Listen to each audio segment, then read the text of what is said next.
அடுத்தது நாங்க பார்த்தமாக இருந்தால், விஷமுள்ள பாம்புகளை இனம் காணுதல். விஷமுள்ள பாம்புகளை இனம் காணுதல் பாம்பின் தலையின் வடிவம் மற்றும் தலையின் மேற்பரப்பு, உடல், வால் என்பவற்றின் காணப்படும் செதில்களின் தன்மை, வாலின் தன்மை போன்ற இயல்புகளின் அடிப்படையில் விஷமுள்ள பாம்புகளை இனங்காண முடியும்.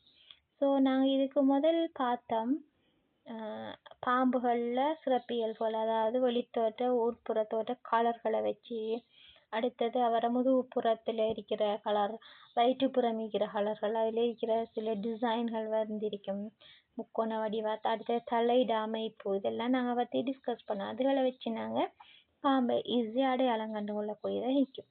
ஸோ உடலின் இயல்பு புடையன் வகை பாம்புகள், நாகம், விரியன் வகை பாம்புகளை பார்த்தோம்னா தலையிட வடிவம் புடையன் பாம்பில் முக்கோண வடிவில் காணப்படும். நாகப்பாம்பு, விரியன் பாம்புகளில் கரண்டி வடிவில் காணப்படும். செதில்களின் தன்மையை பார்த்தோம்னா புடையன் பாம்புகளில் சிறிதாக இருக்கும், நாகம், விரியன் பாம்புகளில் பெரியதாக காணப்படும். வால் பகுதியை பார்த்தோம்னா புடையன் வகை பாம்புகளில் குறுகியதாகவும் மழுங்கியதாகவும் காணப்படும். நாகத்திலையும் விரியன் பாம்புகளையும் நீண்ட வால்களை காணக்கூடியதாக இருக்கும். ரைட். மணல் புடையன் என்னும் இனப்பாம்புகள் தீண்டுவதனால் மரணம் சம்பவிக்கும் சந்தர்ப்பங்கள் உள்ளன. ஸோ இங்கே என்ன மணல் புடையனுங்கிற ஒரு பாம்பு வகை இருக்கி, அது எங்களை கடிக்குமாக இருந்தால் அது உடனே மரணம் தான் என்று சொல்றாங்க. இதனால் இவை கொடிய விஷமுள்ள பாம்புகளாக கருதப்பட்ட போதிலும் இவை உண்மையில் கடும் விஷம் கொண்டவை அல்ல. ஆனால் இந்த மணல் புடையனுங்கிறவர் கடிச்சா மரணம் தான் என்று சொல்றாங்க. ஆனால் அது கொடிய விஷமுள்ள பாம்பா இருந்தாலும் அது உண்மையிலேயே அது கொடிய விஷம் கொண்ட பாம்பு இல்லை என்று சொல்றாங்க. அது மட்டும் இல்லை, இவர் இரவு வேடைகளில் தான் இறை தேடி நடமாடுவார்.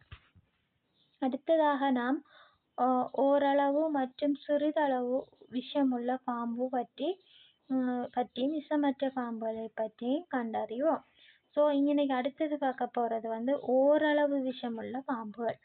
ஓரளவு விஷமுள்ள பாம்புகள்னா இவ்வாறான பாம்புகள் கடித்த நோயாளிகளில் கடிவாயை சுற்றிய இடத்தில் கடும் நோவீக்கம் என்பன காணப்படும். இந்த ஓரளவு விஷமுள்ள பாம்புகள் கடிக்கிற ஒரு நோயாளிக்கு அவர் கடிச்ச இடத்துல, இந்த பாம்பு கடிச்ச இடத்துல, அதை நாங்கள் கடிவாய் என்று சொல்லுவோம், அதை சுற்றின இடத்துல கடுமையான நோகொடிக்கும், அடுத்தது நல்லா வீங்கி இருக்கும். இவ்வறிகுறிகள் சில நாட்கள் நீடிக்கும். ஸோ இந்த வீக்கமும் இந்த நோவும் சில நாட்கள்ல நீடிக்கும். இப்பாம்புகளின் விஷம் சிறுநீரகங்களின் செயற்பாட்டை பாதிக்கும் தன்மையை கொண்டுள்ள போதிலும் மரணத்தை ஏற்படுத்தாது. சரியா? அப்ப இதுல என்ன சொல்லாங்கன்னு சொன்னா, இந்த கடிச்ச இடத்துல வீக்கமும் நோவும் சிறிது காலத்துக்கு நீடிச்சாலும் இந்த பாம்போட விஷயம் என்ன செய்யணும்டா, இறையின்ற, அது ஒரு விலங்கா இருக்கலாம், ஒரு மனிதனா இருக்கலாம், அவங்களோட சிறுநீரகங்களை தான் பாதிக்கும், செயல்பாட்டை பாதிக்கும்.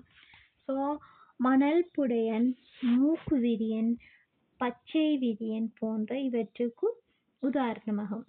ஸோ நாங்கள் சொல்றாங்க என்னன்னு சொன்னால், மணல் புடையன் கடிச்சா மரணம் தான், ஆனால் அது நஞ்சுத்தன்மைங்கிறதுல கூட நஞ்சுத்தன்மை இல்லை. இப்போ நாகப்பாம்போ விரியன் மாதிரியோ புடையன் மாதிரியோ நச்சுத்தன்மை குறைஞ்சது இது இல்லை, நச்சுத்தன்மை குறைஞ்சது. சரியா? ரைட். அடுத்தது சிறிதளவு விஷமுள்ள பாம்புகள். சிறிது விஷமுள்ள பாம்புகள் தீண்டும் போது சிறிது நோய் ஏற்படும். சில மணி நேரத்தில் இந்நிலை அற்று போய்விடும். சிறிது விஷமுள்ள பாம்பு என்ன நடக்குமாண்டா, எங்களுக்கு பெரிய அளவு இந்த நாகப்பாம்போ விரியனோ புடையன் மாதிரி எல்லாம் எங்களுக்கு ஒரு தீங்கு குறைக்காது. அது கடிச்ச உடனேயே கடிச்சதுக்கு பிறகு சின்ன ஒரு நோய் இருக்கும். அந்த நோயும் சில மணி நேரத்துல அதில் ஆட்டோமேட்டிக்காக அது இல்லாம போயிடும். அதுக்கு உதாரணம் கண்குத்தி பாம்பு, கொம்பேறி மூக்கன், மாஃபிலா, புல்லரியன் ஆகியன இவற்றுக்கு உதாரணமா. ஸோ இன்னைக்கு உங்களுக்கு தெரிஞ்சிருக்க வேண்டியது, இந்த பாம்பு கடிச்ச இடத்துல எவ்வாறான இயல்புகளை நாங்கள் பார்க்கலாம். பெரிய அளவு நோவா, சிறிதளவு நோவா, வீக்கம் இருக்குமா, வீக்கம் இல்லையா, அப்படித்தான் அந்த நோவோ வீக்கம் இருந்தால் எவ்வளவு நேரத்துக்கு இருக்கும், கூட டைம் இருக்குமா, குறைஞ்ச நேரத்தில் இருக்குமா. அடுத்தது ஒவ்வொரு பாம்பு வகைகளுக்கும் உரிய உதாரணங்கள் உங்களுக்கு தெரிஞ்சிருக்கும். அடுத்தது நாங்கள் பார்க்க வேண்டியது விஷமற்ற பாம்புகள். இலங்கையில் விஷமற்ற 59 பாம்பினங்கள் காணப்படுகின்றன. விஷமுள்ள பாம்புகள் வந்து 5 என்று பார்த்தோம். ரைட், அதுலேயும் மிக விஷமுள்ள மிக கொடிய விஷமுள்ள பாம்பு தான் 5. ரைட், அது தவிர ஓரளவு விஷம் கொண்டது, சிறிதளவு விஷம் கொண்டது என்று நாங்கள் பிரிச்சிருக்கிறோம். அதே நேரம் விஷமற்ற பாம்புகளாக 59 இருக்கிறாங்க.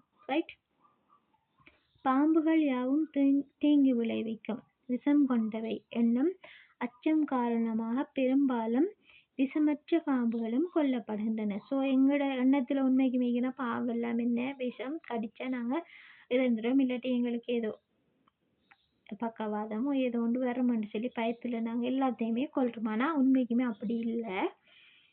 சில பாம்புகளுக்கு தான் விஷம் இருக்குது, விஷச்சுரப்பி இருக்கிற பாம்புகளுக்கு தான் விஷம் இருக்குது. சில பாம்புகளுக்கு வந்து உண்மைக்குமே விஷம் இல்லை. ஸோ அதனால் எங்களுக்கு அது பெருசாக அந்த பிரச்சனை ஏற்படுது. இதனை தவிர்ப்பதற்கு விஷமற்ற பாம்புகளை வேறுபடுத்தி இனம் காண்பது முக்கியமானதாகும். ஸோ எங்களுக்கு விஷமுள்ள பாம்பாக இருந்தால் தான் நாங்கள் அடித்து அதை கொல்லலாம். ஆனால் விஷமற்ற பாம்பாக இருந்தால் உண்மை அடிக்கிறதுல வேலையும் இல்லை என்றால் அது எங்களுக்கு பாதிப்பை ஏற்படுத்த போகல. அதுக்கு உதாரணம் வந்து கோடரி பாம்பு, மலைப்பாம்பு, சாரை பாம்பு, ஒரு வகை நீர் பாம்பு, தண்ணீர் பாம்புன்னு சொல்லுவோம், நீர் நாகம் ஆகியவை இதற்கு உதாரணமாகும். ஸோ இப்போ எங்களுக்கு இதில் தெரிய வேண்டியது விஷமற்ற பாம்பு இனங்கள் எத்தனைன்னு சொல்லி பார்க்கணும். அதே நேரம் அதுக்கு உதாரணம் என்னங்கிறதையும் பார்க்கணும். விஷமற்றவை ஆயினும் இவை யாவும் ஊனுண்ணிகள். ஆனால் இவைய விஷம் இல்லாட்டியும் இவங்க வந்து ஊனுண்ணிகள், விலங்குகளை சாப்பிடுவாங்க. இவை உயிருடன் தனது இரையை விழுங்கும். ஸோ உதாரணத்துக்கு நாகப்பாம்பு, எங்களுக்கு மலைப்பாம்பு எல்லாம் நாங்கள் நிறைய வீடியோஸ் எல்லாம் பார்க்கல யூடியூப்பில் போனால் அது இவர் ஊனுண்ணி தான், விலங்குகளை தான் சாப்பிடும். விலங்குகள் மீன் மனிதனோ ஏனைய மிருகங்கள் எல்லாம் சாப்பிடலும், ஆனால் அவர் உயிருடன் விழுங்கக்கூடியவங்க. ரைட், பாம்புகளினால் ஏற்படும் ஆபத்துக்களை தீங்குகளை தவிர்த்தல். இப்போ நாங்கள் பார்த்துட்டோம், சில பாம்புகள் வந்து கொடிய விஷம் கொண்டவை, சிலது வந்து ஓரளவு விஷம் கொண்டவை, சிலது சிறிதளவு விஷம் கொண்டவை, சில பாம்புகள் வந்து விஷமற்ற பாம்பு ஆன போதிலும் அந்த பாம்புகள் சில பாம்புகள் வந்து முழுமையாக இரையை விழுங்கக்கூடியதாக இருக்கும்னு சொல்லி பார்த்துருக்கோம். பாம்புகளினால் ஏற்படும் ஆபத்தை இப்போ தவிர்க்கணும் என்றால் எங்களுக்கு உண்மையாக பாம்புகளை பற்றி தெரிஞ்சுக்கணும். ஸோ பாம்புகளுக்கு அவசியமான உணவு, பாதுகாப்பு, தகுந்த வெப்பநிலை என்பவற்றை வழங்கக்கூடிய காடுகள், பச்சைகள், பயிர் நிலங்கள் போன்ற இடங்கள் எமது சூழல்களிலும் காணப்படலாம். ஸோ பாம்புக்கு தேவையான உணவு, வாழிடம் என்பன எங்கட சூழல்லையும் காணப்படலாம் என்று சொல்லலாம். இதனால் அவற்றிலிருந்து எம்மை பாதுகாத்து கொள்வதற்குரிய நடைமுறைகளை பின்பற்ற வேண்டும். ஸோ எங்கட சூழல்ல வந்து பாம்புகள் வாழக்கூடிய அந்த சூழல் காணப்படுது. ஸோ அதனால பாம்புகள் காணப்படும். ஸோ அந்த பாம்புகளில் இருந்து எங்களை பாதுகாத்து கொள்ளணுமா இருந்தால் உண்மைக்குமே அதுக்குரிய நடவடிக்கைகளை எங்களுக்கு தெரிஞ்சிருக்கணும். மேலும் கவன ஈனத்தினாலேயே பாம்புகள் மனிதனை தீண்டுகின்றன. உண்மைக்குமே பாம்பு தன்னால் யாரையுமே கொல்றதில்ல. ஒன்று அது தன்னை மனிதர்கள் தாக்க வராங்க, இல்லாட்டி விலங்குகள் தாக்க வருதுன்ற நோக்கத்தில் தான் மனிதனை தீண்டுது. மனிதனையோ மிருகங்களையோ இரைகளை தீண்டுது. எனவே அவற்றை தவிர்ப்பதற்கு பின்வரும் நடவடிக்கைகளை மேற்கொள்ள வேண்டும். ஸோ பாம்புகளில் தீண்டுதல் தவிர்க்கிறதுக்கு நாங்கள் போதுமான நடவடிக்கைகளை எடுக்கணும். அதுதான் இன்னைக்கு சொல்லியிருக்கிறாங்க. ஸோ இந்த நடவடிக்கையெல்லாம் எங்களுக்கு தெரிஞ்சிருக்கணும். வீட்டில் சேரும் குப்பைகளை ஒழுங்காக அகற்றுவதன் மூலம் சுற்றாடலை சுத்தமாக பண்ண. ஸோ நாங்கள் இதுக்கு முதல் டிஸ்கஸ் பண்ணியிருந்தோம். சில பாம்புகள் இரவையில் வந்து இரையை தேடி போகுது, சில பாம்புகள் பகலையில் இரையை தேடி போகுது. அவர் போகிற நேரம் தவிர ஏனைய உதாரணத்துக்கு இரவு நேரத்தில் இரையை தேடுற பாம்பு வந்து பகல் வேளையில் வந்து அவரை வாழிடத்தில் ஒளிந்திருப்பார். அந்த வாழிடங்கள் எங்களுக்கு சில நேரம் தெரியும். சில குப்பை கூளங்கள்லயும், புற்றறைகள் அதுகள் புல், கற்கள் குவிந்த கற்கள் அந்த இடங்கள்ல எல்லாம் வாழ்றத கண்டீங்க. அப்ப எங்கட உண்மைக்குமே குப்பைகள் இருக்குமா இருந்தா அதுலயும் வாழக்கூடிய சாத்தியம் இருக்கு சில பாம்புகள். ஸோ அப்ப எங்கட வீட்ல சேர குப்பைகள நாங்க ஒழுங்கா சுத்தப்படுத்துவோமான்னா, அதுக்கு உண்மைக்கு அந்த பாம்புகள் வாழ்றதுக்குரிய சூழல நாங்க இல்லாம ஆக்குறோம் இன்னைக்கு. ஸோ அதுலேருந்து பாதுகாப்பு பெற்றுக்கொள்ளலாம். இதன் மூலம் எலி, தவளை போன்ற பாம்புகளுக்கு இரையாகும் விலங்குகள் பெருகுவதை தடுக்கலாம். அது மட்டுமில்லை, இந்த குப்பை கூளங்கள், உணவுப் பொருட்கள் எல்லாம் மிகக்குள்ள எலிகளும் தவளைகளும் சேரும். பாம்பு மெயினா இரை தேடி வரக்குள்ள எலிகளையே தவளைகளையே கண்டா அவரை இரையாக்கி கொள்வார். ஸோ இந்த குப்பை கூளங்களை நாங்கள் தவிர்ப்பமாக இருந்தால், சேர்த்து வைக்கிறது தவிர்ப்போமா இந்த எலி தொல்லையோ தவளைகள் தொல்லைகள் இல்லை. இப்போ எங்களோட வளவுகளுக்குள்ள பாம்பு வாரத்துக்குரிய சாத்தியக்கூறுகளும் குறைவாக தான் இருக்கும். ரைட். அடுத்து பழைய புத்தகங்கள், பத்திரிகைகள் என்பவை குவியலாக வைக்கப்படும் போது வெப்பத்தை பெறுவதற்காக பாம்புகள் அவற்றில் புகுந்து கொள்ளுமாதலால் அவற்றை ஒழுங்காக அடுக்கி வைத்தல். நாங்கள் புக்குகளை பத்திரிகைகள் எல்லாம் குமிச்சு வைக்கிறதால அங்கே உள்ளுக்கு ஒரு வெப்பம் அடிக்கும். குளிர்காலத்துல எல்லாம் பாம்புகளுக்கு இன்றைக்குமே அதுக்குரிய வெப்பநிலை தேவைப்படக்குள்ள எங்கே அதுக்கு தகுந்த வெப்பநிலை இருக்கு அங்கே அதை தேடி வரும். தேடி வந்து இப்போ எங்களோட புத்தகங்களோ பத்திரிகைகளோ குப்பையாக கிடக்குமா இருந்தால் அது குவியலாக வச்சிருப்போமா இருந்தால் அதுக்குள்ளே போய்த்து சூழ்ந்து கொடுத்து அதை வெப்பநிலைக்காக போய்த்து அங்கே தங்கக்கூடிய சாத்தியக்கூறு இருக்கு. ஸோ இதை இந்த பாம்புட இந்த வருகைகளையும் இந்த புத்தகங்களுக்குள்ளேயும் பத்திரிகைகளையும் ஒளிஞ்சு இருக்கிறத தவிர்க்கிறதுக்கு நாங்கள் புத்தகங்கள் பத்திரிகைகளை ஒரு ஒழுங்கான முறையில் அடுக்கி வச்சிருக்கணும். ரைட். பாம்புகள் புகுந்து வாழக்கூடிய வீட்டின் அயலில் உள்ள கரையான் புற்றுகளையும் எலி வலைகளையும் அழித்தல். ஸோ நாங்கள் ஆல்ரெடி பார்த்திக்கோம் மென்மையான மணல் பகுதிகள்லையும் பாம்புகள் வாழக்கூடியதாக இருக்குமென்னு சொல்லி. ஸோ இந்த புற்றுகள் மெயினாக அது என்னென்னா கரையான் புற்று ஆகிக்கலாம், எலி வலைகளாக இருக்கலாம், இவற்றிலெல்லாம் பாம்பு வாழக்கூடியதாக இருக்கும். ஸோ இவற்றை எங்களோட சூழல்கள்லையும் எங்களோட சுற்றுப்புற சூழல்களில் காணப்படுமா இருந்தால் அவற்றை அழிப்பதன் மூலம் பாம்பு உண்மைக்குமே பாம்புக்குரிய புகலிடம் அங்கே இல்லாமல் ஆகுது. அதனால் பாம்பு வந்து வேறு இடத்தை நோக்கி போகக்கூடியதாகும். ஸோ நாங்கள் எங்களை பாதுகாத்து கொள்ள முடியும். செங்கற்கள், ஓடுகள் என்பவற்றின் குவியல்களுக்குள் பாம்புகளுக்கு தேவையான இரை, பாதுகாப்பு, வெப்பம் ஆகியன கிடைப்பதனால் அவை விருப்புடன் அவ்விடங்களில் குடிபுகுந்து கொள்ளும். ஸோ இன்னைக்கு நாங்கள் ஆல்ரெடி டிஸ்கஸ் பண்ணிக்கிறோம். ஒவ்வொரு பாம்பு வகைக்குள்ளேயும் சில பாம்புகள் வந்து கல்குவியலுக்குள்ளேயும் வர இருக்க இயலும்னு சொல்லி. ஏண்டா அங்கன்னைக்கு அவங்களுக்கு தேவையான இரை இருக்குது, பாதுகாப்பு இருக்குது, வெப்பம் இருக்குது. ஸோ அவங்களுக்கு ஈஸியாக அந்த கல்குவியலுக்குள்ளேயெல்லாம் அவங்க வாழ இயலும். ஸோ அந்த இடத்துகளெல்லாம் நாங்கள் ஒழுங்காக ஒரு ஒடுங்குல அடுக்கி வைக்கிறதன் மூலம் நாங்கள் அதை பாம்புட புகலிடமாக மாற்றாமல் பாதுகாத்து கொள்ள இயலும்.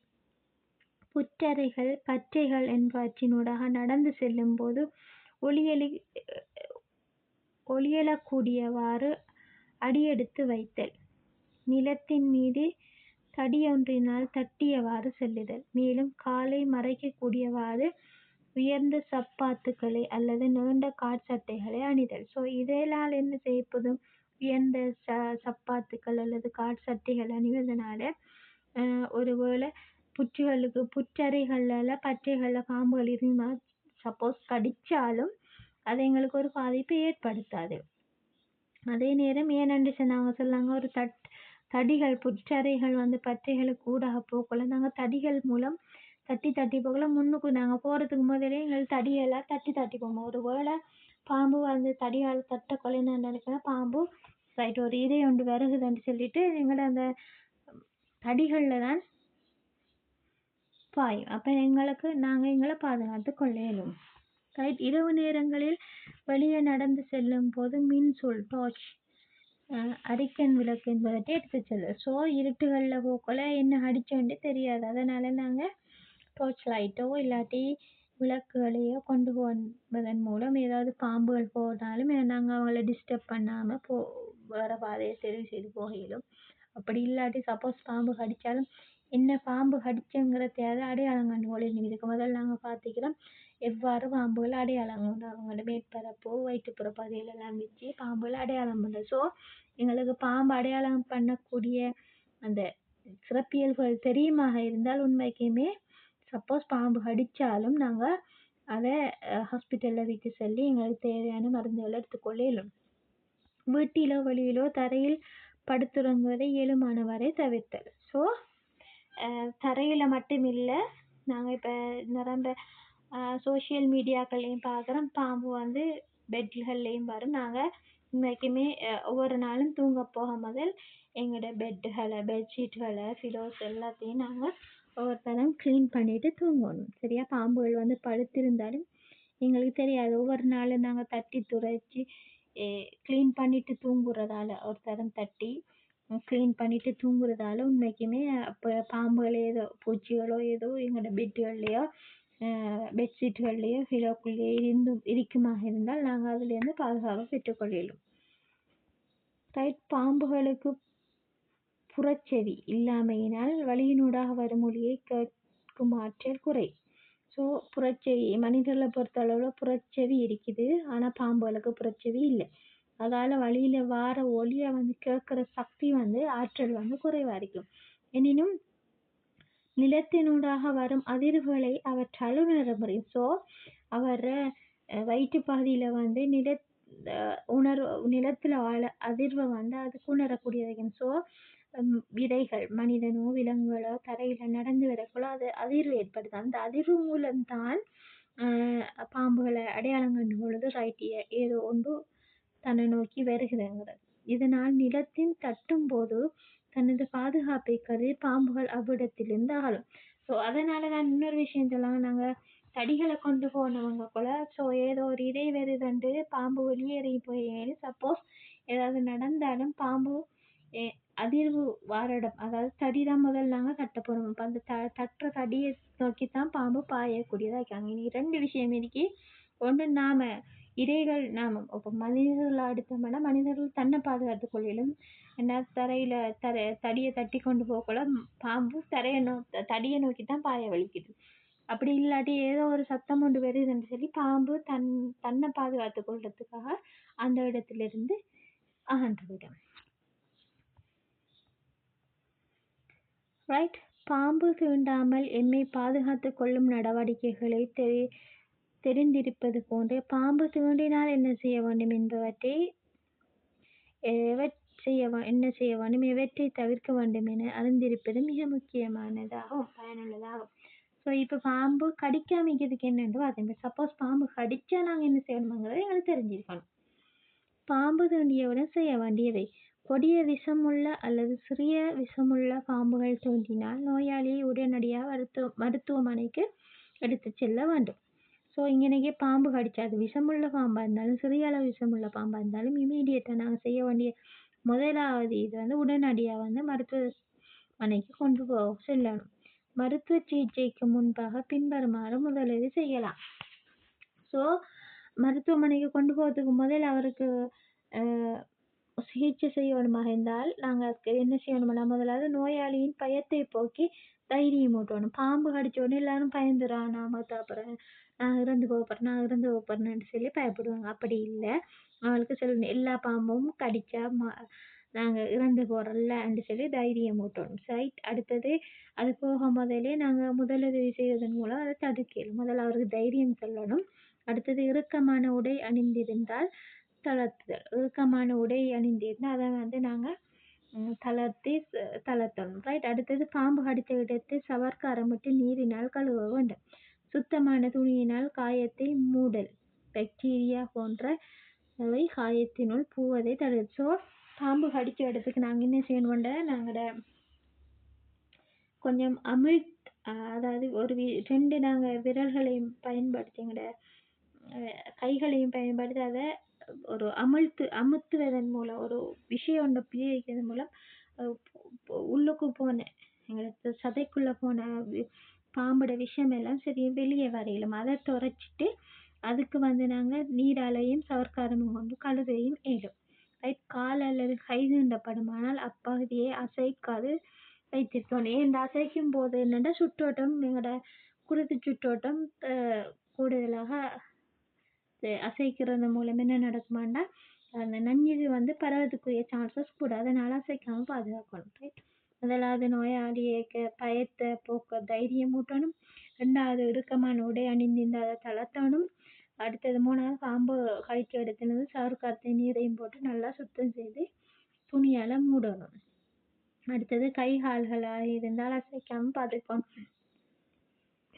முதலுதவியின் போது தவிர்க்க வேண்டியவை: வாயை வைத்து விஷத்தை உறிஞ்சுதல், பாம்பு கடித்த இடத்தில் வெட்டுதல், உறிஞ்சுதல் என்பவற்றை செய்தல் கூடாது. ஏன்டா வாயை வச்சு விஷத்தை உறிஞ்சுறதுங்கிற அது வந்து உண்மைக்குமே செய்யக்கூடாது. ஏன்டா வாயை வச்சு உறிஞ்சுறால் வயிற்றுக்குள்ளே போகுமா இருந்தால் அவர் அந்த நஞ்செல்லாம் இறக்கக்கூடிய சந்தர்ப்பம் இருக்கும். அதனால் வாயை வச்சு விஷத்தை உறிஞ்சக்கூடாது. அப்படி உறிஞ்சுவதாக இருந்தால் அதுக்கு விசேடமாக பயிற்சி பெற்றார்கள் இருக்கிறாங்க. அவங்களால அதை செய்ய முடியும். அப்படி இல்லை எங்களுக்கு தெரியாண்டு சொன்னால் அந்த விஷயத்தை தவிர்க்கிற அளவுக்கு நல்லது. சிலர் என்ன செய்வாங்கன்னு சொன்னால் அந்த இடத்தையெல்லாம் வெட்டுவாங்க. அதெல்லாம் பிழையான ஒரு விஷயம். ரைட். அடுத்தது நோயாளி மயங்கிய நிலையில் இருந்தால் வாயால் எதையும் பருக்கக்கூடாது. ஸோ மயங்கி இருந்தாருண்டா அவருக்கு எதையும் கொடுக்க தேவையில்லை. ரைட். ஸோ அதுவும் அவருக்கு ஒரு டேஞ்சராக தான் வரும். பாம்பு கடித்த இடத்தின் மேலாக இறுக்கி கட்டலும் ஐஸ் வைத்தலும் தவிர்க்கப்பட வேண்டும். ஸோ இதை வந்து செய்யக்கூடாது. சிலர் இந்த விஷயம் செய்வாங்க. இது உண்மைக்குமே பிழையான ஒரு விஷயம். மூலிகை சாறுகள், அஸ்பிரின் மாத்திரைகள் ஆகியவற்றை நோயாளிக்கு வழங்கக்கூடாது. அஸ்பிரினும் சில நேரம் சில நஞ்சு தாக்கத்தை ஏற்படுத்தும். ஸோ இந்த விஷயங்கள் எல்லாம் நாங்கள் செய்யக்கூடாது. ஏன்னு சொன்னால் சில மூலிகை சாறுகள் அஸ்பிரினும் நாங்கள் கொடுத்துட்டு வைத்தியசாலைக்கு போய்த்து நாங்கள் எங்களோட பாம்புக்கு நஞ்சுக்கு எதிரான ஏதாவது நஞ்சு இது கொடுக்கும்போது ஆன்டிவெனம் ஏதாச்சும் கொடுக்கும்போது அது சில நேரம் செயலிழத்துக்குரிய சான்ஸ்களும் கூட இருக்குது. ரைட். ஆல்கஹால், இளநீர், பலரசம் போன்றவற்றை குடிக்கக்கூடாது. ரைட். ஸோ ஒன்றுமே இல்லை.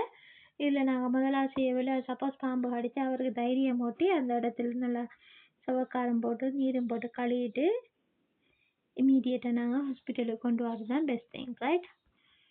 முதலுதவியின் பின் நோயாளியை மருத்துவமனைக்கு விரைவாகவும் பாதுகாப்பாகவும் நோயாளிக்கு லேசான முறையிலும் கொண்டு செல்ல வேண்டும்.